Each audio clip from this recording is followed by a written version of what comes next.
গাজা উপত্যকায় ইসরায়েলি হামলা ২০০ দিন পার করল গত মঙ্গলবার। দীর্ঘ এই সময়ে সেখানে মৃত্যুপুরী তৈরি করার পাশাপাশি ধ্বংসলীলা ছাড়া আর কিছুই অর্জন করতে পারেনি দখলদার ইসরায়েল। এই দিনটি উপলক্ষে দেয়া ভাষণে সেই কথাই মনে করিয়ে দিল হামাসের সামরিক শাখা কাসাম ব্রিগেড।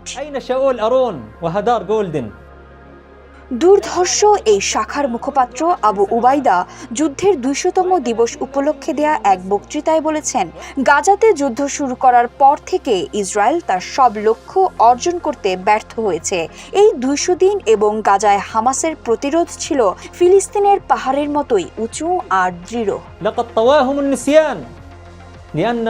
আবু উবাইদা বলেন, গাজায় ২০০ দিনে ধ্বংসযজ্ঞ ছাড়া ইহুদিবাদী সন্ত্রাসীদের অবৈধ রাষ্ট্র ইসরায়েল কিছুই অর্জন করতে পারেনি। শত্রুরা এখন জটিল পরিস্থিতির মুখোমুখি। তারা গাজা উপত্যকার বালুতে আটকা পড়েছে। তারা লজ্জা ও পরাজয় ছাড়া আর কিছুই পাবে না। তিনি বলেন, আমাদের ভূমিতে যতদিন দখলদারের আগ্রাসন চলবে ততদিন আমরা প্রতিরোধ ও হামলা করব। ইসরায়েল বিশ্বকে বোঝাতে চাচ্ছে তারা প্রতিরোধ বাহিনীকে শেষ করে দিয়েছে। আসলে এটা মিথ্যা। গেল ২০০ দিনে গণহত্যা, ধ্বংস এবং হত্যা ছাড়া অন্য কিছুই অর্জন করতে পারেনি ইসরায়েল।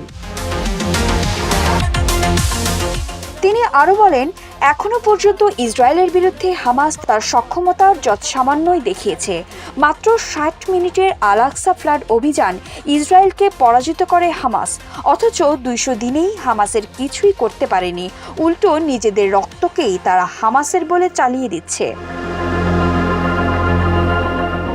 হামাসের সামরিক শাখা ইজ্জেদিন আল কাসাম ব্রিগেড ও আল-আকসা শহীদ ব্রিগেড এবং প্যালেস্টাইন ইসলামিক জিহাদ আন্দোলনের কুদস ব্রিগেড সহ আরও বেশ কয়েকটি প্রতিরোধ দল গাজা উপত্যকা জুড়ে অবস্থান করছে এবং ইসরায়েলি সেনাদের বিরুদ্ধে অভিযানে নিয়োজিত রয়েছে। তারপরেও ইসরায়েল মনে করে রাফা শহরই হল হামাসের চূড়ান্ত শক্ত ঘাঁটি। তাই মরিয়া হয়ে জনাকীর্ণ সে শহরে একটি ধ্বংসাত্মক হামলার পরিকল্পনা করছে ইসরায়েল। আবু উবাইদা জানান, গাজার নির্দিষ্ট কোনো স্থান নয়, বরং প্রতিটি ইঞ্চিতে হামাসের ঘাঁটি রয়েছে।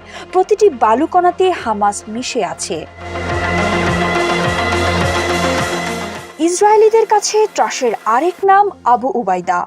হামাস অপারেশন আল-আকসা ফ্লাড ঘোষণার পর থেকেই আবু উবাইদা সব প্রেস কনফারেন্সগুলোতে যোগ দিয়েছেন। বিনা মাস্কে আজও পর্যন্ত তাকে কেউ দেখেনি বললেই চলে। তাকে নিয়ে বিশ্বের কৌতূহলও কম নয়, এজন্য তাকে মাস্কম্যানও বলা হয়।